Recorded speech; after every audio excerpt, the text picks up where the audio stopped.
Hi, my name is Salima with AAA Sewing and Fabric, and I'm here today to talk to you about the importance of needles and thread. Let's start with needles. Needles are very important to the success of your sewing. Needles vary from different sizes depending on your fabric. All machines take the same brand of needle, and we recommend Schmidt brand of needles. They work with all brands of sewing machines. In addition, I would recommend grabbing a pair of needles that suit your fabric. For example, if you're sewing on cotton fabric, you can use the universal 80 needles. But let's say you decide to sew on something heavier, like denim. We also have denim needles that would be perfect for that type of sewing. If you want to sew with stretch material, we also have stretch needles. So there literally is a needle for every type of fabric on the market. Schmidt makes a number of sewing needles, and as you can see here by this chart, there are tons of needles just depending on what you are sewing. It is very important to change your needles. A lot of times in the old-fashioned world of sewing, people would change their needles only when it broke. Well, with today's fabrics, that's not going to be okay. What you want to do is you want to change your needles every 8 to 10 hours of sewing.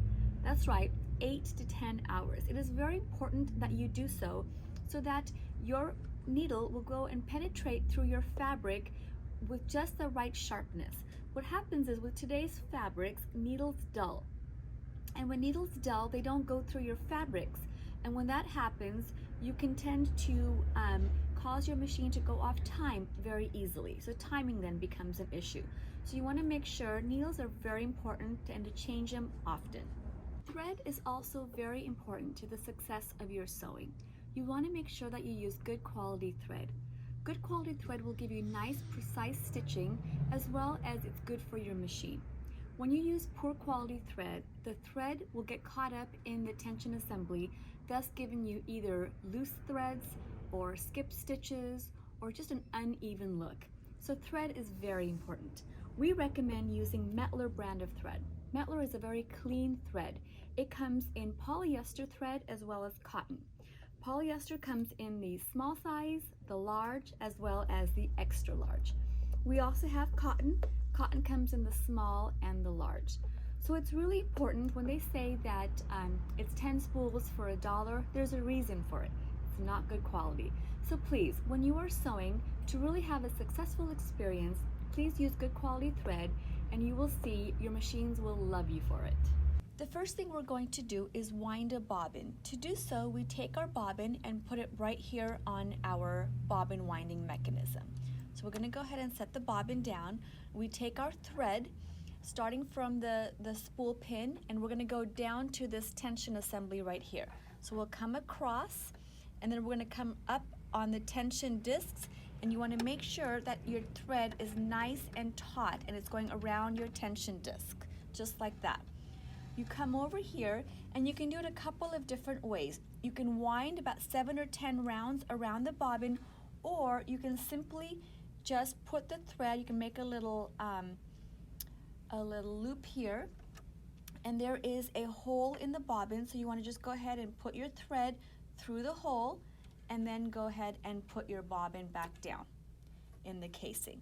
So that's done, and then you want to flick the switch over so you're in bobbin winding mechanism mode, and then you want to take your flywheel and then pop it out so that the machine knows that you're in bobbin winding. And then you go ahead and you press the foot pedal.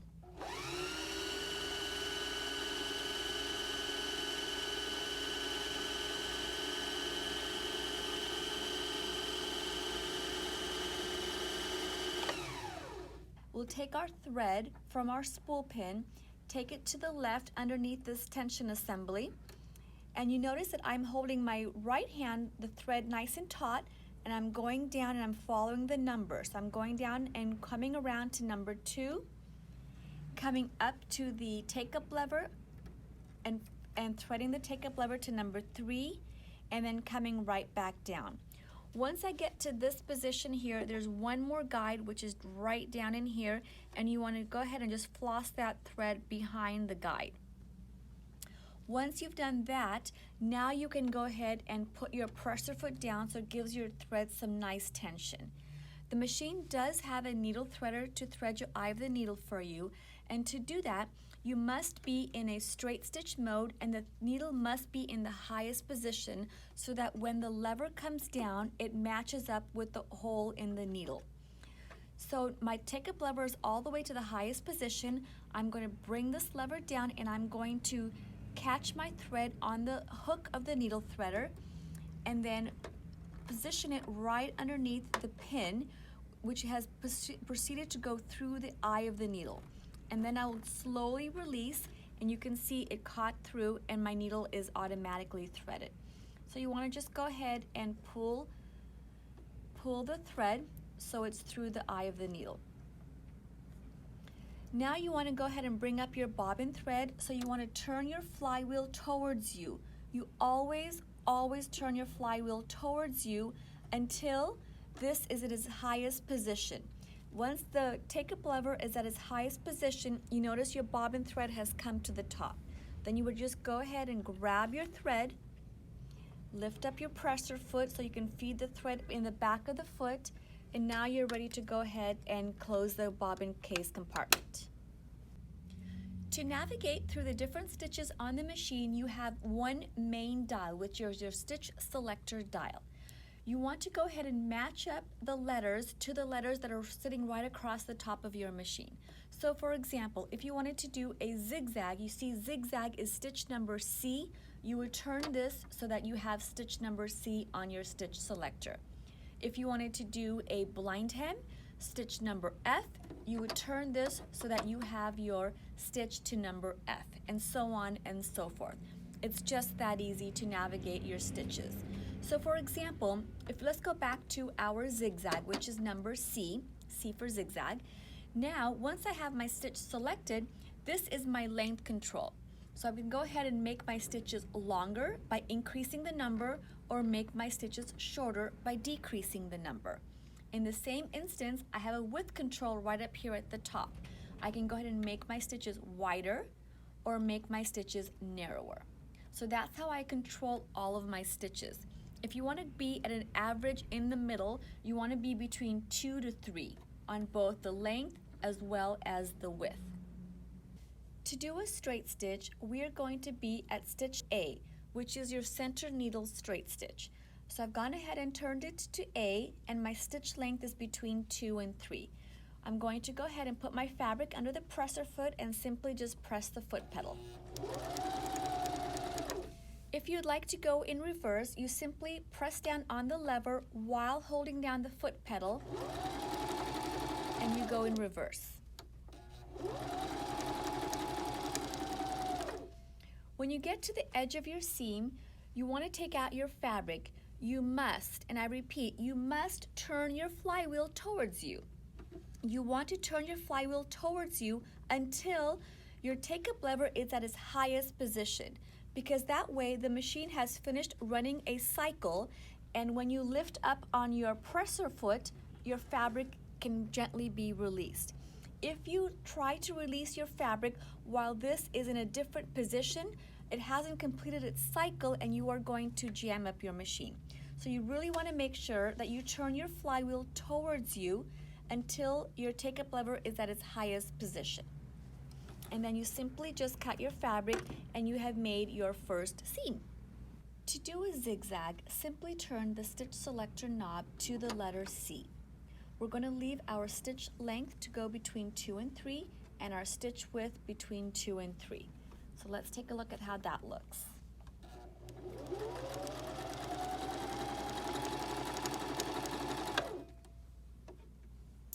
And there you have it. So now let's say I wanted to make my stitches closer together and a little bit narrower. So all I need to do is take the stitch length down to closer to 1, and you'll see what difference that makes.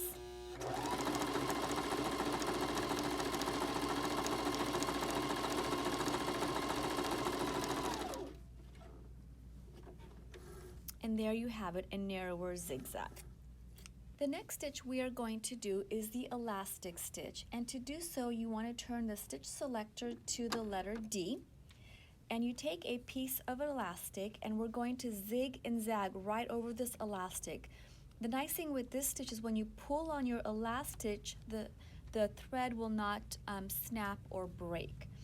So you want to go ahead and just put your elastic on your fabric, lower your presser foot, and what you do is you just go ahead and take a few stitches and you stop. Once the machine has started sewing and it's stopped, now you go ahead and pull on your elastic. And it's going to have a tendency to curl on you, so you want to just kind of go slow and just hold down your fabric as best as possible. And you can see the back starting to curl up, so you just go ahead and put your thumb on the back so it doesn't get in your way. And then you can see it sew all the way to the end. And as I'm sewing, I'm pulling on my elastic. Then once you get to the edge of your seam, you would turn your flywheel towards you to the take-up lever to this highest position, lift up on the take-up lever presser foot, and then cut your thread. And there you have it. So when you pull on it, the thread will not snap or break. The next stitch we are going to do is the blind hem stitch. To do that, you have a couple of options. You have either stitch E or stitch F. So let's go ahead and turn our dial to stitch E. The trick with the blind hem is how you fold your fabric. So you want to take your fabric wrong side up and you fold the hem. So whatever hem that you need to make, whatever size hem, you fold your fabric up. Then you take this piece right here and fold it back on itself. When you fold it back on itself, you basically are doing a rotation and you're turning it 90 degrees so you have it so it's just like this. We're going to change our foot to the blind hem foot. So let's leave our fabric right here and let's grab our blind hem foot. The blind hem foot is foot G. To release your presser foot off the machine, there is a black lever on the back. Simply press on the lever and the foot releases itself. Now we are going to put the next foot on our machine, and we're going to line up this pin to this mechanism right here. And you just lower your presser foot and it grabs it, and then it grabs that foot for you. So once I have the foot on my machine, this dial right here, you can adjust the dial so that this mechanism here, this white piece, is right up against this fold of your fabric. So let's test it out. So I need to move my white dial here just to the right so it's hovering right along the fold of my fabric. Then I'm going to go ahead and start my blind hem. So the way the blind hem works, it does straight stitch and then it does the zag. So straight and a zag. And you want, when it touches the zag, you want the zag to be just on the edge of this part. You don't want to grab too much of the fabric or it is going to show on the right side. So let's try this out.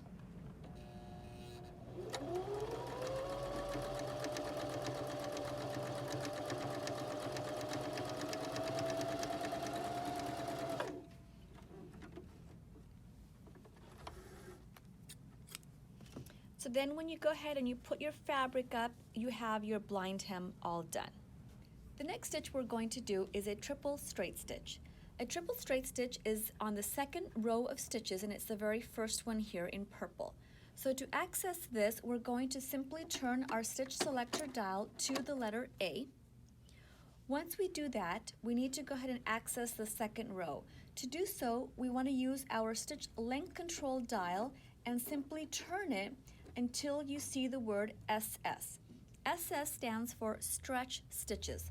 All of these on the bottom are considered stretch stitches for knit fabrics or anything that has a little bit of stretch to it.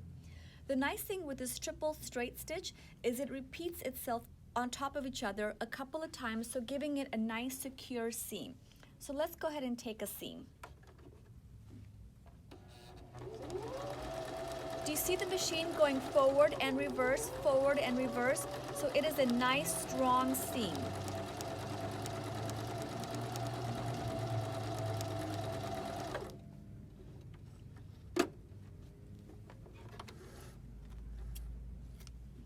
So there you have it. You can see it's a triple straight stitch, so it's a very secure seam. So if you have something that you need a little bit of strength, you want to go ahead and use this. You can use the same process for the zigzag.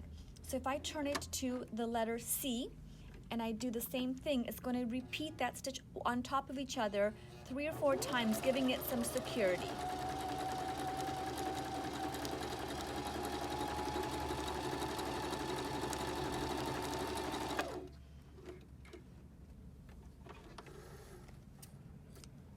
So there you have it, a triple zigzag. This could also be used for a decorative stitch as well. The next stitch I'd like to show you is the overlock stitch, stitch G. What that does, it gives you a strong securing stitch on the edge of a fabric, so if you have fabric that's fraying, you can run that stitch right along the edge of that. So let me show you how to select that stitch. It is G, so we're going to go ahead and turn the stitch selector dial to G, and we are going to make sure that on the length it says stretch stitch, it's on the purple. And then all I do is ride this stitch just along the edge of my fabric.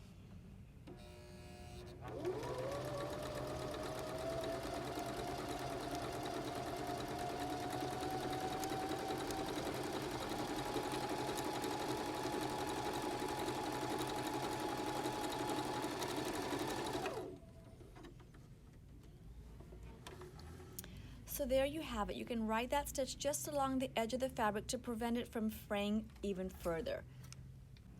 Another use for that stitch is you can attach this ribbing right along the neckline of a t-shirt. Simply have your t-shirt in hand, take your ribbon and fold it in half. And then I'm just going to line up the raw edges together, place it under my presser foot,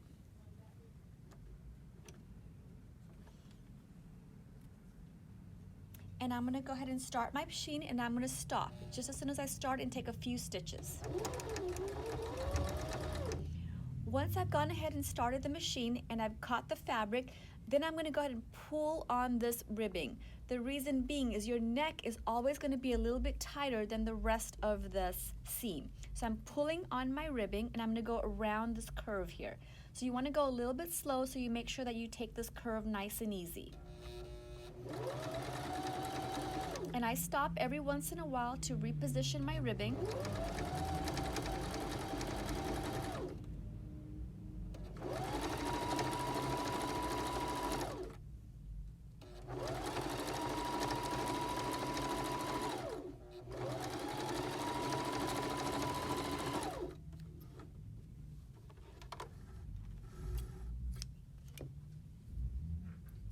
So there you have it. You have a ribbon that's nicely attached to a t-shirt.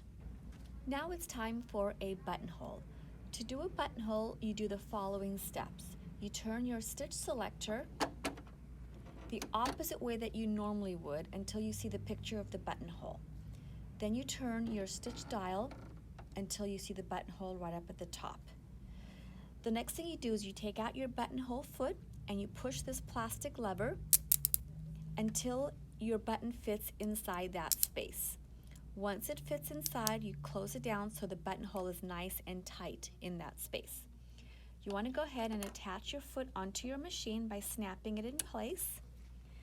And the last thing you want to do is you bring this lever down from the back. There's a lever that comes down engaging the buttonhole. So let's get some fabric and let's make our buttonhole.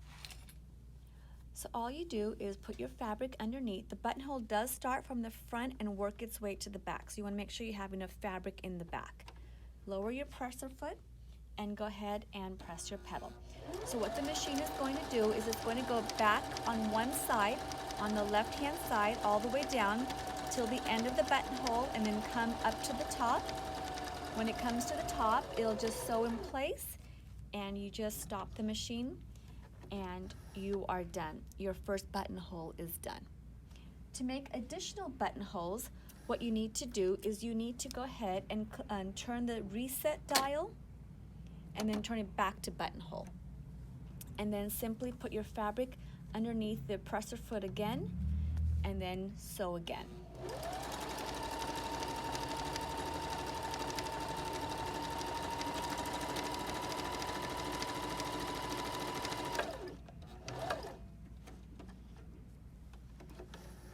And there you go, buttonhole number 2, and they're both the same size because we put our button right in the back of the foot to make it sew.